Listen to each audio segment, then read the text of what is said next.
The Client Who Never Came Back, a Nail Tech Cold Case. Hey y'all, it's Kayana, and welcome back to my channel. You know I love a good nail set, a mystery, and a little side of suspense. And today you're getting all three. This is the real-life story of a client I had back in 2018, one who booked every 2 weeks like clockwork. Until one day, she just vanished. No call, no text, no cancellation fee, just gone. And here's the thing, this wasn't just any client. This was a woman caught in the middle of a decades-old cold case, a tangled web of missing money, and secrets buried deep in South Florida's high society. It was a Tuesday morning, January 16th, 2018.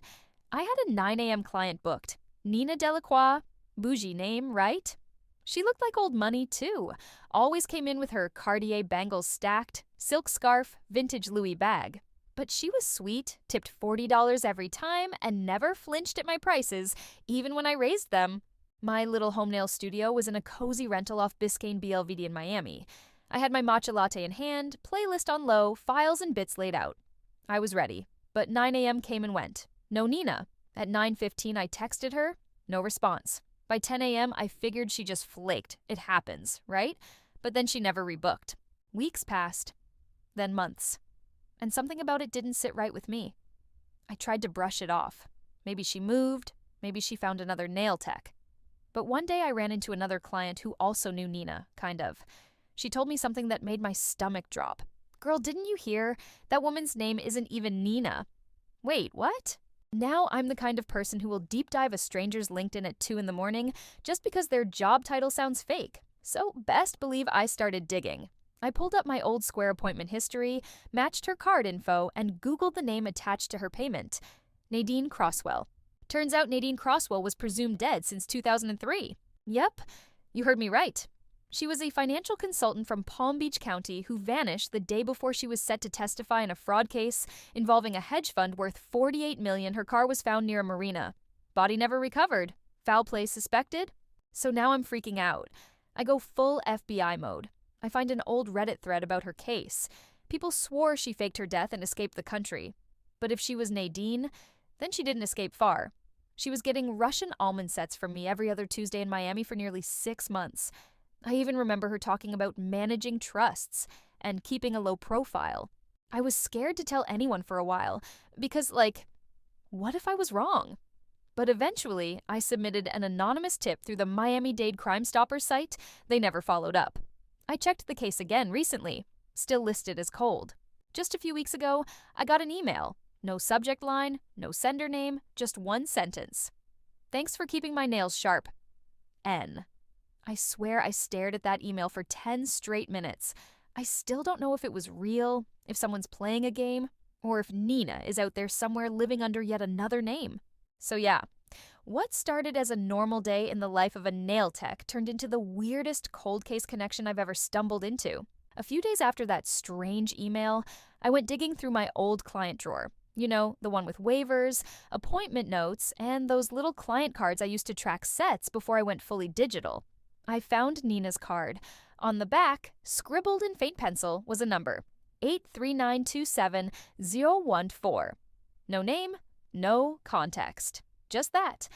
I thought maybe it was a shade number or product code, but curiosity got the best of me. Turns out, it's a Federal Bureau of Prisons inmate number. I checked the database. It matched a man named Randall K. Wells, Nadine's ex-fiancé. He was doing 30 years for securities fraud and conspiracy, the same case Nadine was set to testify in. This sent me into a whole spiral. Was she using my studio as a front? Was I part of some kind of hidden-in-plain-sight scheme? I started wondering if she ever left something behind on purpose. Bugs, trackers, cameras. I even had my brother come over and sweep the place with one of those RF detector gadgets you can get off Amazon. We didn't find anything. But the paranoia lingered. Looking back, she always sat with her back to the window, never wanted a hand pick posted, always paid in exact cash or used prepaid cards. It's like she knew what she was doing. And I was just the girl buffing her builder gel every 2 weeks. None the wiser. Here's where things get even weirder.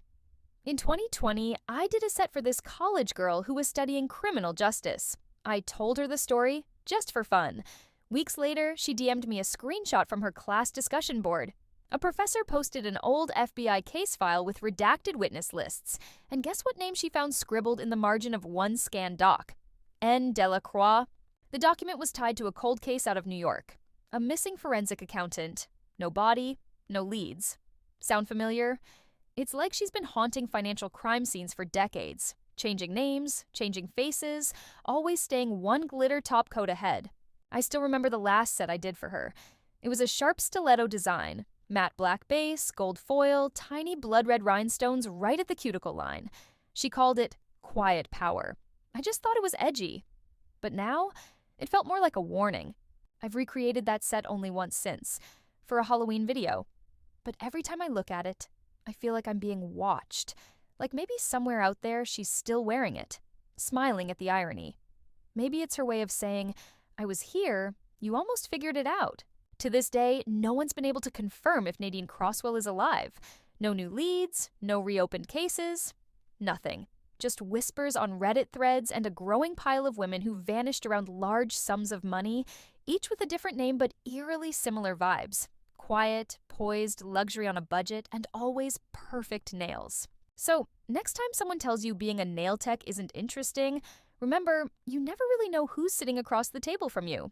Just last month, March 18th, 2025, I was scrolling through TikTok late at night and stumbled on a soft luxury girlies vlog in Paris.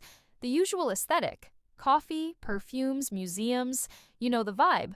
But in one quick clip, about 7 seconds in, I paused. My heart dropped. There she was.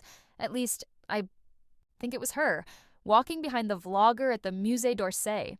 Same scarf style, same posture, same delicate gold bangles clinking on her wrist. And she was holding a phone with a Miami area code on the screen. I saved the video, zoomed in frame by frame. It wasn't definitive, but I felt it. That was Nina, or Nadine, or whoever she is now. Still out there, still living, still hiding. I started thinking, what if I wasn't the only one she visited? What if she went from one nail tech to the next in every city, using salons and appointments to stay hidden, cash only, clean nails, new name? I posted a vague story on my private Instagram, asking other nail techs if they've ever had a luxury client just disappear without warning. 3 DMs came in. 1 from Atlanta, 1 from San Diego, 1 from Vancouver, all with eerily similar descriptions. Quiet, elegant, and always asked for deep reds or matte blacks. Paid in cash, never booked online, never left a trace. It's like she moves with the rhythm of the industry. Always ahead of the algorithm, always one set away from vanishing. So now, I keep my eyes open. Every luxury client that walks in gets a little extra attention, not just because I want their set to slay, but because part of me wonders, is she back? Will I ever see her again? Will I ever know for sure who she was? And if I do, would I tell anyone this time? Or would I just finish the set, smile, and pretend like nothing ever happened? Some stories don't end. They just grow quieter, like a whisper under a coat of polish. I started thinking, what if I wasn't the only one she visited? What if she went from one nail tech to the next in every city, using salons and appointments to stay hidden, cash only, clean nails, new name? I posted a vague story on my private Instagram, asking other nail techs if they've ever had a luxury client just disappear without warning. The channel where mystery meets nail obsession. I break down chilling cases, shocking twists, and unsolved stories you won't stop thinking about. Disclaimer: the crime stories shared on this channel are fictional and created purely for entertainment purposes. Viewer discretion is advised, as the themes may still include sensitive or suspenseful content. Watch as I bring you thrilling tales. Well, thanks for watching. If you're new here, don't forget to hit that like button, subscribe, and tap the bell so you never miss an upload.